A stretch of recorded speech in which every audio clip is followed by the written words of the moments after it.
भी लोक लोकांतर के हैं दिव्य, सबको मोहित कर ले। वहां की अप्सरा भूमंडल पर तभी आती हैं जब किसी का वश नहीं होता, स्वर्गलोक फेल हो जाता है, तब ब्रह्मलोक की। एक बार महाभारत में हमने स्वाध्याय के समय पढ़ा था, शुंद उपशुंद, ये दो ऐसे जुड़वा भाई थे कि अगर इनको कोई भी क्रिया करनी तो एक साथ होती थी इनकी, थे अलग अलग ही, अगर एक की ऐसी दृष्टि गई तो उसकी दृष्टि गई, मतलब एक स्वभाव, एकदम एक रुचि, और दोनों ने भारी तपस्या की, भगवान ब्रह्मा जी को प्रसन्न किया और वरदान मांगा कि हम अमर हो जाएं। सबसे ज्यादा इनको दिक्कत मरने की होती है, अमर हो जाएं फिर मनमानी आचरण करें। तो ब्रह्मा जी को भगवान का आदेश है कि वरदान देते समय योग्यता जरूर देख ले। योग्यता तो थी क्योंकि ऐसी भारी तपस्या की, पर स्वभाव नहीं था इस वरदान की योग्य, इसलिए भगवान ने कहा अमर तो नहीं कर सकते, तुम बचने के उपाय में जो चाहो मांग लो। यही कहा था हिरण्यकश्यप से भी, तो उसने पूरा वरदान ऐसा मांगा कि ब्रह्मा के पास कुछ रह ही नहीं गया, बस केवल अमरत्व शब्द नहीं था, बकाया सब था। ऐसे ही इन्होंने विचार किया तो कहा तुम्हारे किसी भी विधान से ना मरूं, अगर मरूं तो मैं भाई भाई से ही मरूं। उन्होंने बिल्कुल ठीक है, बिल्कुल ठीक। और अच्छा, उनको ये था कि हमारी दोनों में इतनी प्रीति है कि जो हम पसंद करते वही ये पसंद करते, जो हम चलते। ब्रह्मा जी मुस्कुराए, ये तो बहुत हल्की बात, हाँ ठीक, तथास्तु। और उनको ही विश्वास था कि आज तक हमारे भाइयों में एक वृत्ति का फेर नहीं हुआ दोनों में, तो कैसे हो जाएगा। अब इन्होंने शुरू किया बड़े बड़े ब्रह्म ऋषियों के आश्रमों में आग लगा देना, अत्याचार, राक्षसी स्वभाव। अब ऋषि मुनियों ने ब्रह्मा जी को ध्यान के द्वारा वंदना की, प्रभु आपके द्वारा वरदानी ये कैसा है, देखो आपने क्या इनको वरदान दिया, हमारा श्राप भी काम नहीं करता इनके ऊपर, क्योंकि मरेंगे तो सिर्फ परस्पर। तो अब चाहे जितना बड़ा कोई तपस्वी श्राप देगा तो वो लागू नहीं होगा, जहां भस्म हो जा आगे नहीं लगेगी, क्योंकि वरदान ब्रह्मा जी पूरी सृष्टि की विधाता है। ब्रह्मा जी ने कहा चिंता मत करो, इनकी व्यवस्था हम कर रहे हैं।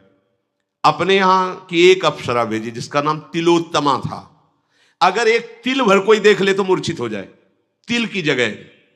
स्वर्ग में ऐसी अप्सराएं हैं कि जो ऋषियों के मन में क्षोभ पैदा कर दे। तो भगवान नारायण के जब नर नारायण तपस्या करे तो इंद्र ने भेजा, भगवान ने मुस्कुरा के कहा तुम्हारा नाच गाना हो गया हो तो बैठ लो, फिर चले जाना।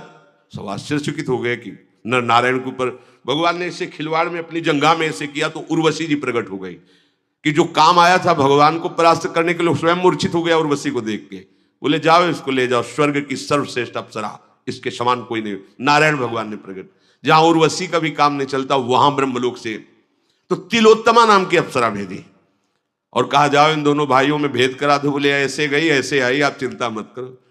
तिलोत्तमा जिसका एक तिल देख ले तो वो जहां दोनों भाई बैठे हुए मदिरा आदि का पान करके उन्मत्त हो रहे थे, वहां से गेंद मारी और उनके पास फेंकी।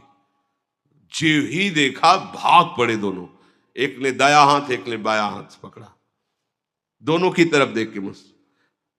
छोटे ने कहा भैया हाथ छोड़ो, हमने पकड़ा है, तुम्हारी बेटी के समान पवित्र है। उनका धूर्त कहेगा मैंने पहले पकड़ा, तुम्हारी मां के समान, भाभी मां होती है और अनुज बधू बेटी के समान पवित्र होती है। तिलोत्तमा ने कहा हम तो तुम दोनों को एक ही भाव से देख रही है। बोले ऐसा नहीं हो सकता। तो बोले फिर ये तुम निश्चय करो कि हम किसकी होंगी। वो बड़े ने कहा अभी इसको मारते अब एक मिनट नहीं लगा, क्योंकि था कि हम दोनों में ही मरे, जे ही प्रहार किया एक मरा। अब वो केवल ऐसे थोड़ी खड़ा रहेगा, उसने जो प्रहार किया था उससे दूसरा मरा। तिलोत्तमा अंतर बोले ब्रह्मा जी बोले काम हो गया।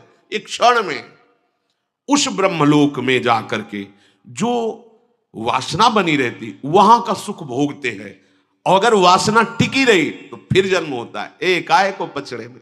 इसीलिए हम कहते हैं राधा राधा राधा, कोई वासना हमें नहीं रोक पाएगी, नामे भक्ता प्रणश्यति। हमारे अंदर की वासनाएं हमें नहीं रोक पाएंगे, हमारी लाडली जो है ना। इसीलिए ध्रुवदास जी ने बहुत विचार पूर्वक ये दोहा लिखा हुआ है, यद्यपि भक्त अनन्य जो विषय इंद्रियन बस होए, कर्मठ कोटि जितेंद्रियं तेषम लयन। अगर व्याख्या करके ना समझाए तो आप फंस जाएंगे कि ऐसा कैसे। एक तरफ कह रहे करोड़ों जितेंद्री, एक जितेंद्री नहीं, करोड़ों जितेंद्री, करोड़ों कर्मकांडी साधना परायण श्यामा श्याम के अनन्य भक्ति की बराबरी नहीं कर सकते, जबकि वो जितेंद्री नहीं है। यद्यपि भक्त अनन्य जो विषय इंद्रियन बस होए, तो कर्मठ कोटि जितेंद्रियन तेषम ला, उनकी समानता नहीं कर। क्यों? उसे साधन का भरोसा है, इनको लाडली का भरोसा है। और लाडली का जिसे भरोसा है, आज तक भरोसा टूटा नहीं, पक्का। ये आश्रय का मार्ग। इसीलिए जब मदाश्रय शब्द आया था तब कहा था समझो इस शब्द को, इसको समझ गए तो जीवन मुक्त होने में देर नहीं। हम हटाएंगे तो बची रह सकती वासना, लेकिन वो हटाएंगे तो वासना की बात ही नहीं रह जाएगी। प्रेम का ऐसा उमगन हो, ये सब भस्म हो जाएंगे प्रेमाग्नि में। जितनी भी हमारी दुर्वासना या सद्वासना है, शुभ या अशुभ, दोनों भस्म हो जाएंगे। तो ये क्रम करके देवता अपने अपने अधिकार से ऊपर उठाते हुए ब्रह्मलोक ले जाते हैं। और एक मार्ग है धूमौ रात्रिस्तथा कृष्ण षण्मासा दक्षिणायनम तत्र चांद्रमशम ज्योतिर योगी प्राप्य निवर्तते। धूम का अधिपति देवता, रात्रि का अधिपति देवता, कृष्ण पक्ष का अधिपति देवता, 6 महीने वाले दक्षिणायन का अधिपति देवता इस मार्ग में छोड़े हुए शरीर वाले योगी को चंद्रमा के पास ले। चंद्रलोक, ये चंद्रमंडल तो यही है, अंतरिक्ष में ही है। जहां लोग कहते हैं चंद्रमा पहुंच गए, ये चंद्रमंडल है। इससे करोड़ों किलोमीटर दूर, करोड़ों किलोमीटर दूर, सूर्य से भी ऊपर चंद्रलोक है, वहां किसी की पहुंच है। जैसे वो चंद्रलोक हुआ है, चंद्रलोक नहीं, चंद्रमंडल ये है अंतरिक्ष के अंतर्गत। जहां ये सर्च करके वैज्ञानिक जाते हैं, वो चंद्रमंडल है, आभा है। जैसे जल में प्रतिबिंब पड़ता है, ऐसे उस लोक में चंद्रमंडल की आभा है। चंद्रलोक ये तो सूर्य लोक के भी, बस सूर्य लोक को क्रॉस कर सके ऐसा कोई देहधारी पैदा ही नहीं हुआ। ये जटायु और संपाति ये भगवान गरुड़ के अंश से ही है, महान तेजस्वी बलवान। जटायु के बड़े भाई संपाति जी कह रहे थे जामवंत और हनुमान जी आदि से, जब पता चला कि जटायु जी का उद्धार हो गया और भगवान श्री राम ने अपने हाथ से अंतिम क्रिया की, तो आंसू आ गए। उनका मेरे पंख तो भस्म हो चुके हैं, तुम मुझे समुद्र तक ले चलो, मैं अपने भाई को तर्पण करूं। तर्पण किया और तब पूछा कि आपके पंख कैसे भस्म हो गए? बोले हम दोनों यौवन में थे। संपाति जी कह रहे हम और जटायु खिलवाड़ में होड़ लगी कि सूर्य को छूना है, तो वो तो विवेकवान था, जब ताप लगा तो नीचे उतर आया, पर हम अहंकारी थे, आगे बढ़े, हमारे पर भस्म हो गए और मैं नीचे गिरा, तो आज तक मैं कष्ट भोग। सूर्य तक पहुंचना, सूर्य लोक के बहुत ऊपर चंद्रलोक है। यहां वैज्ञानिक तो बात, यहां दैवी शक्ति संपन्न जो भगवत विधान से पास है वो आगे जा सकते हैं, जैसा इसमें वर्णन है। योगी जन ये कोई साधारण गति। तो संपाति कह रहा है कि मैं देख रहा हूं, यहां से देख रहा हूं, गीधई दृष्टि अपार, मैं यहां से देख रहा हूं। अशोक वाटिका में श्री जानकी जी शोक मुद्रा में विराजमान है। बूढ़ा हो गया हूं, नहीं तो जटायु ने तो युद्ध करके वीरगति को प्राप्त हुए, रावण को अपनी चोंच और पंजों से फाड़ के फेंक करके जानकी को उठा करके राम जी के पास रख देता, इतनी सामर्थ्य है। बूढ़ा हो गया संपाति, ऐसे साधारण पक्षी थोड़ी थे। अब सूर्य लोक जाने की इनकी भी सामर्थ्य नहीं थी, फिर चंद्र लोक तो बहुत ऊपर है।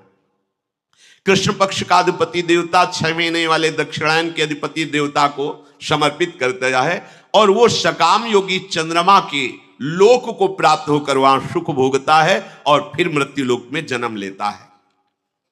ये उन सकाम जो सुख भोग की लालसा से कामना की, तो कृष्ण पक्ष में शरीर छोड़ करके दक्षिणायन में वो फिर इस गति को, ये कोई खास बातें नहीं है प्राय इन्हीं में, पर एक अपने वृंदावन की भूमि से बोल रहे, खास बातें नहीं। खास बातें हैं आज प्रभात लता मंदिर में सुख बरसत अति हर्ष युगल भर, गौर श्याम अभिराम रंग भरे लटक लटक पग धरत। ये शोभा देखने को मिले, इनके साथ में विहरण करने को मिले, इनके श्रीअंग की सेवा को बस इसके आगे कोई गति नहीं, मोक्ष सुख भी फीका लगता है। श्री भगवान करुणा करके कह रहे, शुक्ल कृष्णे गति ह्रेते जगतः शाश्वते मते एकया यात्यनावृत्ति मन्यया वर्तते पुनः। शुक्ल और कृष्ण ये दोनों गतियां अनादिकाल से प्राणी मात्र से संबंध रखने वाली मानी गई है।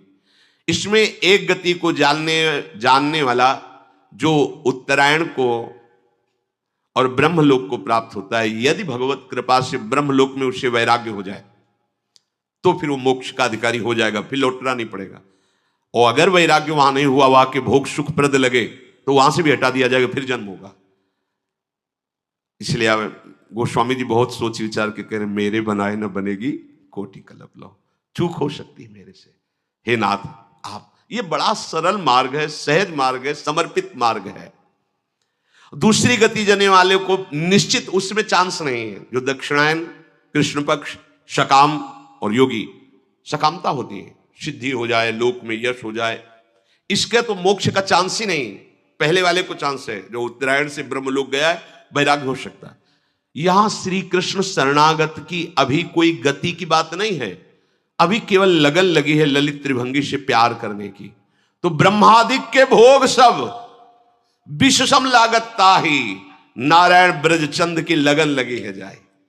लगन लगी तो ब्रह्मलोक तक के भोगों का वैराग्य हो गया। वो साधना करके जो प्राप्त करता उसे कृष्ण प्रेमी विष की तरह देखता, विष की तरह ब्रह्मलोक। इसीलिए ये मार्ग जल्दी पकड़ में नहीं आता। श्री कृष्ण प्रेम का मार्ग जल्दी हाथ में नहीं लगता, असीम कृपा होती है, तब ये बात समझ में आती है। इसीलिए कह रहे बहुत बढ़िया भाग्य खुल गया है, मान लीजिए सही मार्ग मिलना कठिन है, ऐसे फंसे। एक उपासक आए थे प्रश्न के हित धाम में ध्यान विषय का, तो हमने कहा आपका ध्येय क्या है? ध्यान का विषय तब वर्णन करें, आपका ध्येय क्या है? क्योंकि ध्याता, ध्यान और ध्येय, आपका ध्येय क्या है? तो उनका शून्य, आंख मूंदते शून्य की भावना करते। तो हमें लगता है इसकी भावना करने की जरूरत ही नहीं है, अंधकार अंधकार तो है, तो मान लो शून्य ही है। अरे ध्यान करो राधा नाम का तो तुम्हारा काम बन जाएगा, ध्यान करो श्री जी के गोरे चरणारविंद का। एक उपासक मिले, हम तुम्हारा क्या ध्येय है? तो उनका ज्योति, जैसे दीपक की लो ऐसे हम ध्यान, आंख मूंदने की जाए, इतनी बड़ी ज्योति स्वरूप तेजो राशि भगवान भुवन भास्कर चमक रहे, मिला लो आंख, इससे बड़ी ज्योति क्या है? अरे काहे को समय नष्ट कर रहे हो? अगर आपको ध्यान रखना है, ध्यान करना है, तो यत् पाद पद्म नख चंद्रमणि छटाया विस्फूर्जितम किमपि गोप वधु स्वदर्शी पूर्णानुराग रस सागर सार मूर्ति। पूर्ण अनुराग रस सागर की सार मूर्ति लाडली के गोरे चरणारविंद की नख चंद्र छटा का ध्यान करो। जिस छटा के प्रभाव से गोपी प्रेम की ध्वजा बन गई, वो तुम्हारे हृदय में प्रेम समुद्र उड़ेल देंगी। ध्यान का विषय यह है। सही मार्ग मिलना कठिन, पूरा जीवन व्यतीत हो जाता है, मार्ग ही नहीं मिलता तो लक्ष्य की तो बात जाने दो। एक यात्यनावृत्ति मन या वर्तते पुनः। शुक्ल मार्ग से उत्तरायण में साधन परायण साधक जो निष्काम भाव से किए, वो ब्रह्मलोक में पहुंच, और ब्रह्मलोक में उनके अंदर वासना अगर बची है तो जागृत हो जाती वहां के भोग देख करके। वहां से वैराग्य हो तब मोक्ष पद का अधिकारी। ब्रह्मलोक में जाकर ब्रह्मा जी के साथ सुख भोगता हुआ फिर मुक्त हो जाएगा यदि वासना नष्ट हो गई तो, वहां भी यदि लगा हुआ है। इसीलिए महापुरुषों ने खुल के कह दिया, आ ब्रह्म स्तंभ पर्यंतम सर्वम मायामयम जगत सत्यम सत्यम पुनः सत्यम हरे नामयम केवलम। जप नाम जप। बड़ा आश्चर्य होता है, नाम में प्रीति नहीं हो सकती। और दुनिया का प्रपंच याद है, दुनिया के शास्त्र याद है, नाम में नहीं, नाम निष्ठा नहीं। वाणी खुलने के पहले निकलना चाहिए आराध्य देव का नाम, राधा राधा राधा। फिर बात करो, फिर बीच में बोलो राधा राधा, फिर विश्राम करो, तुम्हारी बात बन गई। बार बार जन्म मरण के चक्र से जो युक्त रहते हैं अर्थात सकामता, वो भी योग है। ये उन विषयी पुरुषों की बात नहीं करते जो अधर्म के, वो उनके लिए तो दुर्गति है। ये सदगति की बात कर रहे हैं जो धर्म से चलते हैं, शास्त्र सम्मत गृहस्थ का पालन करते हैं, पर कामनाएं हैं भोगों की, उनको ये दक्षिणायन वाला मार्ग मिलता है, फिर उनका जन्म होता है। पर ये जिनकी दुर्गति हो रही उससे करोड़ों गुना बढ़ करके है ये। नैते श्रुति पार्थ जानन्य योगी मुरिहति कश्चन। बहुत बढ़िया बात। तस्मात् सर्वेषु कालेषु योग युक्तो भवार्जुन। हे अर्जुन, इन दोनों मार्गों को जानने वाला कोई भी योगी मोहित नहीं होता। समझ रहे हो भगवान इशारे में क्या बता रहे हैं? जो इन दोनों मार्गों को जान गया वो इन दोनों से मतलब नहीं रखेगा। भैया ब्रह्मलोक गए और कहीं चकाचौंध में फंस गए तो फिर गड़बड़ हो गया। तो ब्रह्मलोक हम जाएंगे, कोई ब्रह्मा जी से हम परिचय थोड़ी बढ़ाना है। हमें तो जिसने ब्रह्मा को भी बनाया उससे परिचय बनाना है, हमें क्यों जाना है ब्रह्मलोक। अच्छा, ब्रह्मा को जिसने बनाया है वो भी जहां कुछ बनना चाहता है, सखी बन करके श्री जी के चरणों में महावर लगाना चाहता है। हम तो वहां की बात जानना चाहते हैं। हमें तो भगवान के बैकुंठ धाम से भी प्रणाम नमस्कार, वहां का भी हमें परिचय नहीं चाहिए। हमें तो अपने श्री स्वामिनी जी के नवनिवृत्त निकुंज का परिचय चाहिए। भाव समझे? भगवान इशारे से कह रहे इन दोनों मार्गों को जो जानता है वो मोहित नहीं होता। सीधे एक, क्योंकि पहला इन मार्गों के वर्णन करने के पहले कहा था कि वो महान परम पुरुष परमात्मा सारे जगत को व्याप्त है, उसको अनन्य भक्ति के द्वारा प्राप्त किया जाता है। तस्मात् सर्वेषु कालेषु योग युक्तो भवार्जुन। इसलिए हर समय योग में युक्त रहे। यहां किस योग की बात कह रहे भगवान? अष्टांग योग, लय योग, हठ योग नहीं। तस्मात् सर्वेषु कालेषु माम निस्मर वाले योग की, जो सतत भजन करता है। तेषाम सतत युक्ता नाम भजताम प्रीति पूर्वकम ददामि बुद्धि योगम तम। इस योग की बात कर रहे हैं। हमारा यह मन और बुद्धि प्रियालाल में समर्पित हो गया। इस योग के बराबर कोई योग नहीं। इतने मार्ग हैं, इतनी सिद्धांत है कि बता रहे टेबलेट जेब में रखना पड़ेगा, सर दर्द हो जाएगा आपको। बस गुरु कृपा पात्र जन को ढूंढना नहीं पड़ता। इसीलिए गुरु का वर्णन किया जाता है कि भाई मेडिकल स्टोर तो भरा हुआ है औषधियों से। हे डॉक्टर, हे वैद्य, तुम हमारी नाड़ी पकड़ो और बोलो कि कौन सी दवा हमारे काम में आएगी। सीधे लिया, खाया, खत्म किया। अब खोज दें कि हमारे सर दर्द की दवा इसमें कौन सी है, तो हमारा समय बर्बाद होगा, सर दर्द बढ़ेगा और हम दवा नहीं निकाल पाएंगे। अगर धोखे से कोई इधर उधर टेबलेट खा लिया तो रिजेक्शन भी होगी। रिजेक्शन के तरह एक्शन रिजेक्शन जो भी हो, मतलब वो विरोधी भाव पैदा कर देगा। ऐसे ही शास्त्र को आप मेडिकल स्टोर समझो, दवा खाना भवरोग का, और सदगुरु वैद्य हैं, उनसे दवा लो। तुम स्वयं खोज मत करो, फंस जाओगे। फिर अगर सदगुरु ने दवा निश्चित कर दी तो विश्वास, सदगुरु वैद्य वचन विश्वासा, विश्वास पूर्वक वो दवा खा लो जैसे डॉक्टर पर विश्वास करते हो। और संयम, परहेज, जो विरोधी भाव, विरोधी संग, विरोधी विषय, उनकी आशा मत रखो, उनका संग मत करो तो निकल जाओगे। जिसका ऐसा दृढ़ निश्चय है कि केवल मुझे भगवत प्राप्ति करनी है, उसे कोई भी देश काल परिस्थिति कभी भी कहीं भी विचलित नहीं कर सकती। कोई भी घटना परिस्थिति के अधीन नहीं हो सकता, क्योंकि उसका लक्ष्य है भगवत प्राप्ति। तो भगवत प्राप्ति होती है भगवत सुमिरन से, निरंतर भजन से। बस इससे बड़ा कोई योग नहीं है। सहज में समझ लीजिए। वेदेषु यज्ञेषु तपः सुचैव दानेषु यत् पुण्य फलम प्रदिष्टम अत्येति तत्सर्वमिदं विदित्वा योगी परम स्थानमुपैति चाद्यम। जो मेरा निरंतर भजन करने वाले हैं, भगवान यहां योगी उन्हीं को, क्योंकि पीछे भगवान ने कहा था कि कर्मकांडियों से भी श्रेष्ठ योगी और ज्ञानियों से भी श्रेष्ठ योगी। तो योगी कौन? जो मुझे अनन्य भाव से भजते हैं, वो सर्वश्रेष्ठ योगी है, जो ज्ञानियों से भी, कर्मकांडियों से, तपस्वियों से भी श्रेष्ठ हैं। तो यहां उसी योग का भगवान भाव कह रहे हैं कि जो मेरे इन दोनों बताए हुए मार्गों को जानता, वो मोहित नहीं होगा, वो हर समय योग में स्थित रहेगा। योग क्या? प्रभु का चिंतन, प्रभु से विमुख हो जाना ही ये हमारी दुर्गति का कारण हुआ है। हर समय कहीं भी हो, कैसे भी हो, जब आपके मुख से नाम निकलेगा और हृदय में प्रभु का आश्रय है, निश्चित परम गति होगी, इसमें कोई संशय नहीं है।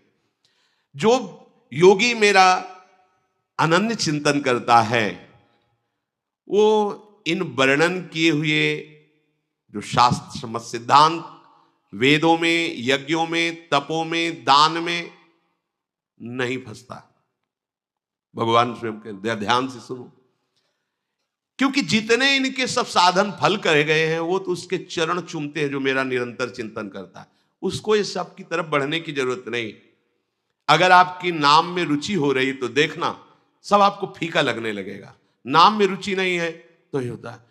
जो तपों का, दान का, वेदों के स्वाध्याय का, यज्ञों का और वर्णित इन मार्गों का जो पुण्य फल कहा गया है, जो मेरा भक्त होता है इससे प्रभावित नहीं होता। ये खास बात समझो। भगवान सब वर्णन किए और बाद में कह रहे हैं इन सब का अतिक्रमण कर जाता है वो। सीधी बात, मेरी प्यारी जो प्यारी, कोई समझे या न समझे, सबसे हमारी समझ भली। ठाकुर नंद किशोर हमारे ठकुराइन वृषभान ले। समझाने के लिए प्रश्न करो, उत्तर ले लो, लेकिन हमारी समझ समझना है तो समझो। हमारी समझ कहाँ है? ठाकुर नंद किशोर हमारे ठकुराइन वृषभान लली।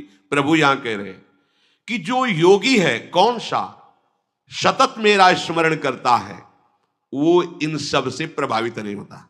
ना उसे उत्तरायण से मतलब है ना दक्षिणायन से। अच्छा, जैसे आप बहुत पापाचरण कर रहे हो, पवित्र तिथि में मरे, पूर्णिमा है, उत्तरायण है, क्या आपको ब्रह्मलोक मिलेगा? क्या यमदूत मार डंडे सीधे आपको नरक ले जाएंगे। ठीक है। दक्षिणायन है, कुतिथि है, कुसमय है, कुजगह है, और आप राम, हरि, कृष्ण, राधा कुछ भी बोले तो कोई नरक जाना पड़ेगा क्या? नहीं, सीधे भगवान के दिव्य पार्षद भगवत धाम। ये सिद्धांत को समझो। एक है करके पाना, एक है हो के पाना। करके पाने में जन्म जन्मांतर लगेंगे और हो के पाने में अभी अभी। कमा के अरबपति बनना और गोद नामे में बैठ जाना है। जो करके पाना है वो कमा के बड़ा जन्म जन्म, और होके गोदनामे में। वो तो कह रहे हैं ना, अगर ये हो कि भाई वहां फुल हो चुका है, अब नहीं, वो कह रहे हैं अब भी जगह खाली है, आ जाओ। मामे वे प्रपद्यन्ते माया में ताम तरंते, यही परलोक सकल सुख पावत। आ जाओ हमारी गोदनामे में, आ जाओ, मैं प्रभु का बच्चा हूं, आओ मेरी पूरी संपत्ति, दंपति संपत्ति पाई है।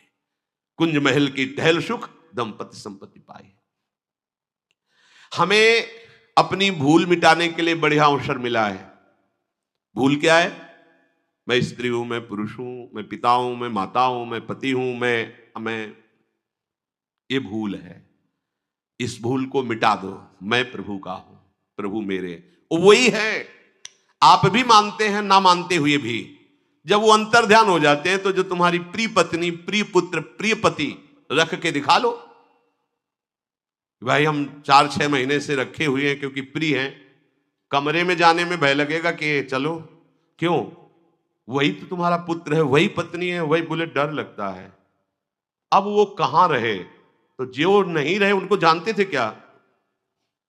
जानते तो 5 भौतिक शरीर को थे। अब क्या डर है? अब उसी से कहो कि आप हृदय से लगाओ, वही पुत्र है तुम्हारा, वही पति। नहीं, डर लगता है। और फिर उससे कहो कि रखे रहो, काहे को रो रहे हो? रखे रहो ना, कोई नहीं ले जाएगा। इसी से तो प्यार करते, पैसा दे के कहेंगे कि इसको जला दो, जाके हटाओ इसको। अनजाने में भी तुम प्यार प्रभु से ही करते हो, पर जान के कर लो तो निहाल हो जाओगे। अपनी भूल को मिटाना है। हम लोग समझते हैं कि हम अपनी भूल को मिटा सकते हैं, पर यह निर्बलता भूल मिटने नहीं देती। अगर आप प्रभु से विमुख हैं तो कहां पुष्टता आपको मिल सकती है? अरे भाई, हम क्यों जीना चाहते हैं 100 वर्ष? नहीं जीना है। अगर हमारी लाडली जी को ऐसा ही है तो जब उनको बुलाना हो बुला ले। हम उन्हीं के लिए जीवन दिए हुए ना। अच्छा, उनको जो कराना है वो करवा रहे हैं। किसी को दुख दे के, किसी की हत्या करके, किसी के अपना जीवन थोड़ा विचार करो। यही कर्म तो आकर के यहां हमको गिराने के लिए तैयार हुए हैं। अब एक कर्म ऐसा कर लो कि तुम गिरो ना। ये निर्बलता, ये अपात्रता, ये संयोग सुख की लोलुपता, ये मनुष्य को असमर्थ बना देती है। राधा राधा अगर भाव से जप करके देखो तो कोई कमजोरी। मनुष्य जन्म में महान लाभ से वंचित अपनी मूर्खता के कारण हुआ जाता है।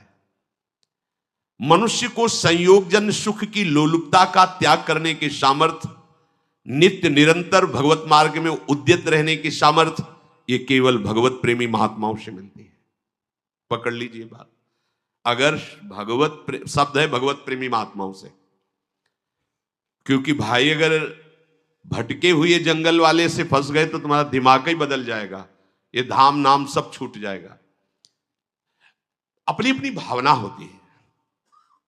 एक संत भगवान नर्मदा के किनारे से आए थे। उन्होंने कहा कि सर्वत्र वृंदावन ही है, जहां भगवान वहीं वृंदावन, तो बताओ भगवान कहां नहीं है? सब जगह भगवान, सब जगह वृंदावन ही है। हाँ, हमारे वृंदावन के दो रूप हैं, एक है व्यक्त रूप और एक है अव्यक्त रूप। अव्यक्त रूप से जहां आप व्यक्त रूप का चिंतन करोगे वहीं आपको भासेगा, अनुभव में आने लगेगा। लेकिन वृंदावन तो वृंदावन ही है ना। कोई त्रिभुवन में जगह बताओ जहां ललित त्रिभंगी बिहारी जी मूर्तिमान होकर के विराजमान हो।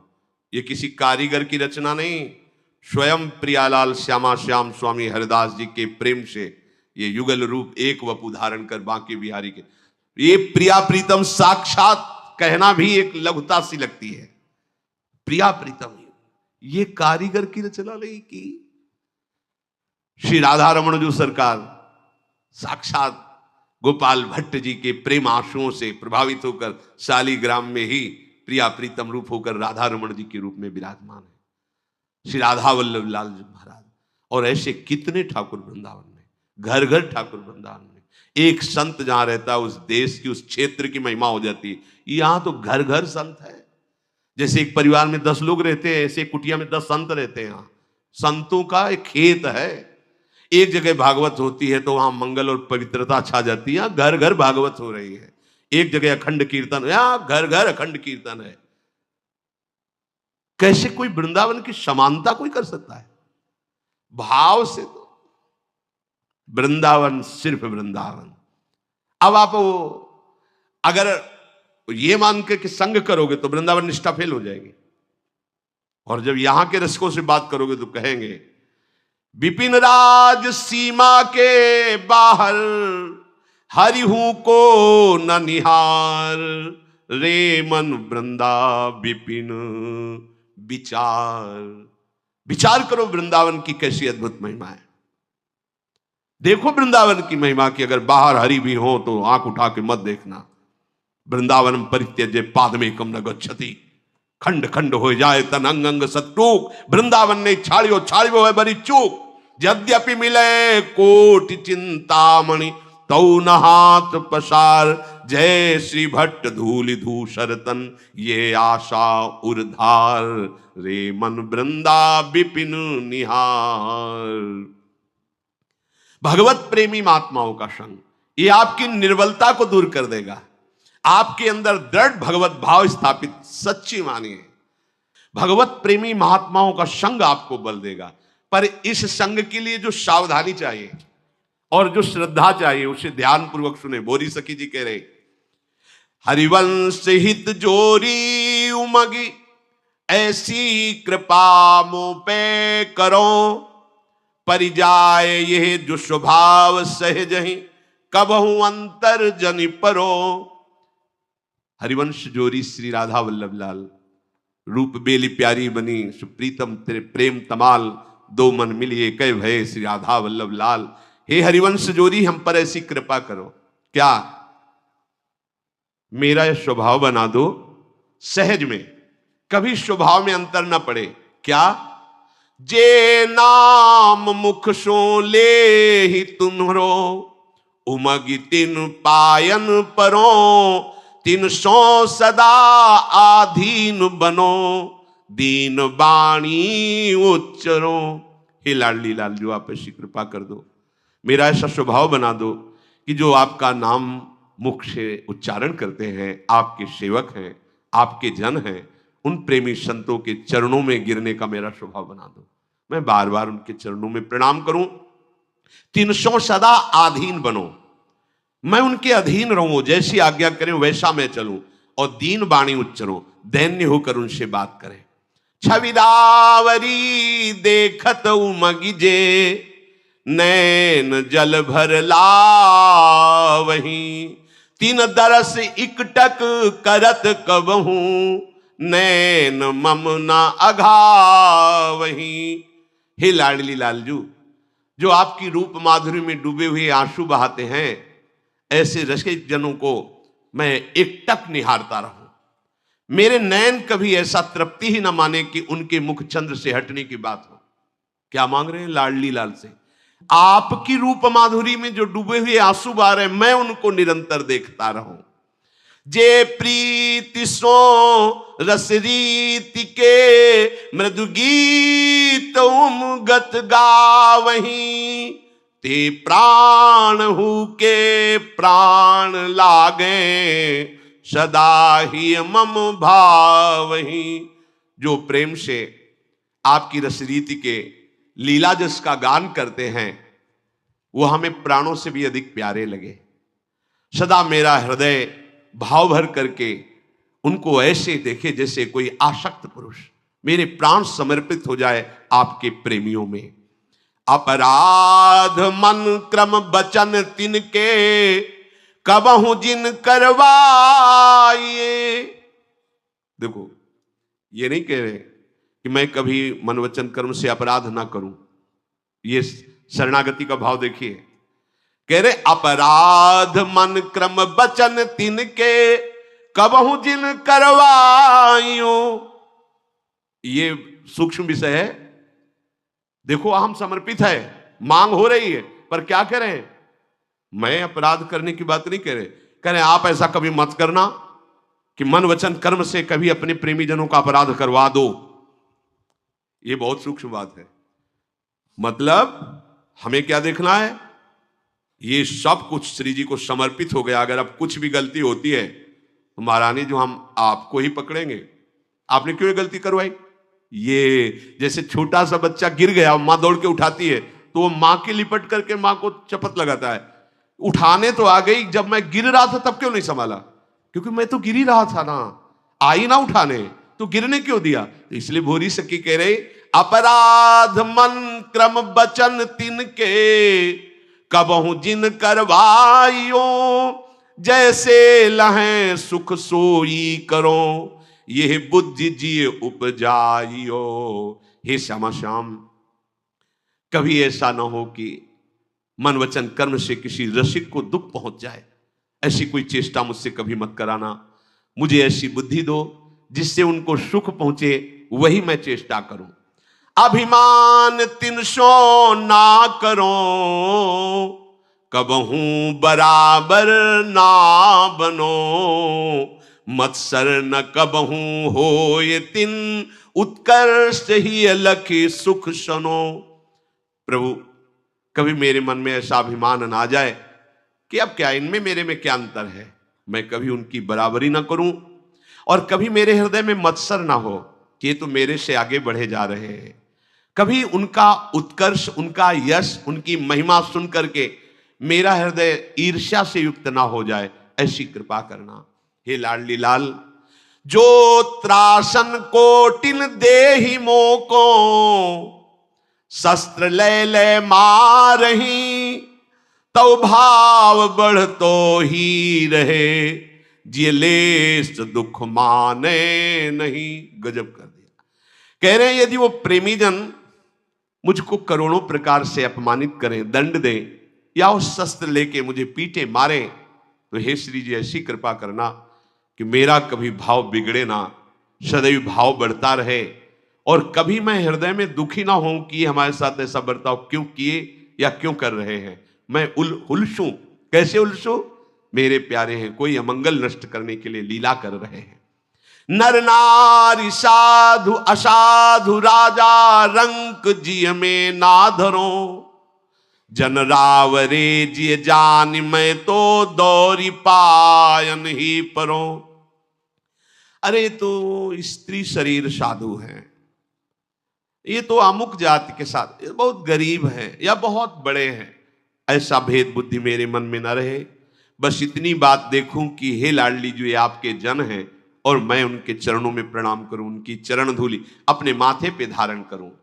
अतिपात की अति स्वार्थी लंपट न जिय जानो तिन्हें, जन जानि तुम्हारे नाथ तुमहू ते अधिक मानो तिन्हें। बहुत यही निष्ठा है। हे लाडली लाल, आपके जन से यदि ऐसा हमें स्पष्ट दिखाई भी दे कि ये तो पाप वाली बात है, ये तो स्वार्थ वाली बात है, इसमें तो लंपटता है, प्रभु मुझे ये ना दिखाई दे, मुझे ये दिखाई दे कि ये मेरे लाडली का है, बस इतना संबंध मानकर मैं आपसे भी अधिक उसको प्यार करूं। ये बहुत कठिन बात है। ये भगवत प्रेमी महात्मा ही कर सकता, दूसरे में सामर्थ्य नहीं। मोशो सदा सुख ही लहें, मुंह पे कृपा नित ही करे, यह बीनती साची करो, मेरी नवे सुधि बीसरे। मेरे ऐसे आचरण हो कि उनको सदा सुख मिले और मुझे वो दुलार करते रहें। मेरी विनती है श्यामा श्याम कि वो कभी मुझे ऐसा भूल न जाए कि मेरा नहीं है, वो मेरा है, ऐसी स्मृति करते रहे। तिनको न छोड़ो संग, चाहे विश्व सब निंदा करे, तिन सो न हो ये कुभाव, तिन में को न गुण लखी परे। हे स्वामी जी, प्रायः मनुष्य का स्वभाव ऐसा होता है कि जिसके चार लोग बड़ाई करते हैं वहां जुड़ता है, और जहां चार लोग निंदा करने लगते हैं वहां से हट जाता है। लेकिन लाडली जी, मुझे ऐसी सामर्थ्य दो कि चाहे पूरी विश्व निंदा करे उनकी, पर तिनको न छोड़ो संग, चाहे विश्व सब निंदा करे, सब विश्व उनकी निंदा करे तो भी मेरा भाव न बिगड़े, मैं वैसे ही उनसे जुड़ा रहूं। तिनसो न हो एक कुभाव, तिनमें को न अवगुण लख परे। और मेरी ऐसी दृष्टि कर देना श्री जी कि कभी उनमें दोष दिखाई न दे, कभी मेरा भाव न बिगड़े। जो लो जियो तिन संग रही, तिनकी कृपा अनुभव करो, हित भोरी तिनके ढिंग मरो। हुए छार तिन पद तर परो। बुरी सखी कह रही, हे श्यामाजू, जब तक जीऊं तब तक रसिकों के संग में जीऊं और उनकी कृपा का प्रतिफल अनुभव करूं, और जब मरूं तो उनके चरणों के सानिध्य में मरूं, और मेरा शरीर वृंदावन की रज में रज बनकर मिल जाए, बस इतनी ही मांग है। देखो, ये जब हमारे हृदय में ऐसी भावना रसिकों के प्रति हो जाती है तो फिर माया हमें परास्त नहीं कर सकती, फिर कोई भी संयोग जन्य सुख हमें भ्रष्ट नहीं कर सकता, फिर कोई भी अभिमान की क्रीड़ा हमें भगवत मार्ग से दूर नहीं कर सकती। भगवत प्रेमी महात्माओं की अमोघ कृपा होती है, महासंगस्त दुर्लभ हो। पर बस ये जो अगम्य है वो यही बात है कि हमारी गुण दोष दृष्टि होती है। कभी हमारी दृष्टि दोषमयी हुई तो हम उनको देखा तो उनमें भी दोष नजर आएगा, कहीं दोष देखकर मेरे मन में कुभाव आ गया तो मार्ग ही छूट जाएगा। इसलिए भोरी सखी कह रहे कि जौलों जियो तिन संग रहो, तिनकी कृपा अनुभव करो, हित भोरी तिनके ढिंग मरो। कैसा सौभाग्य होगा जब रसिक जन सब घेरे हुए प्रियालाल का जस गा रहे होंगे और उनके चरणों के समीप पड़े, उनके दर्शन करते हुए जस सुनते हुए श्री जी के पास जा रहे हैं। ये गति आगम निगम अगोचर गति है, ये शास्त्रों से परे गति है। भगवत प्रेमी महात्मा जन बैठे हुए जस गा रहे हैं और बीच में श्री जी की सखियां आई और उसको दिव्य नवनिवृत्त निकुंज में ले जा रहे हैं।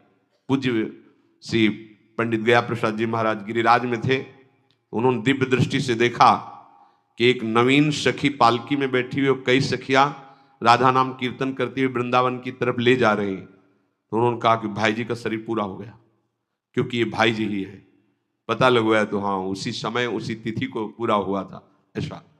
तो ये जो गति है आगम निगम अगोचर गति है। उत्तरायण दक्षिणायन ये नाना प्रकार की गतियां हैं, पर प्यारी जू प्यारे जू का जो दृढ़ प्रेम है वो प्रेमी जनों के संग से मिलता है, पर प्रेमी जनों के संग का निर्वाह करना, ये इसीलिए दुर्गमो लिख दिया। महत्संगस्त दुर्लभो, अगर मिल भी जाए तो अगम्यो, उसका निर्वाह करना बड़ा कठिन। अगर निर्वाह कर गए तो अमोघस्य, निश्चित भगवत प्राप्ति, निश्चित भगवत प्रेम। हुए छार तीन पद तर परो, मरने के बाद की भी आकांक्षा रख रहे हैं कि मेरा शरीर वृंदावन की रज में मिले और वो रसिक जन हमारे ऊपर चले, उनके चरण सदैव हम पर पड़ते रहे। तो भगवत प्रेमी महात्माओं के संग से निरंतर प्रिया प्रीतम के अभंग प्रेम को प्राप्त करना ही जीवन का परम लाभ है। खूब नाम जप कीजिए और श्री जी के भरोसे रहिए। जीवन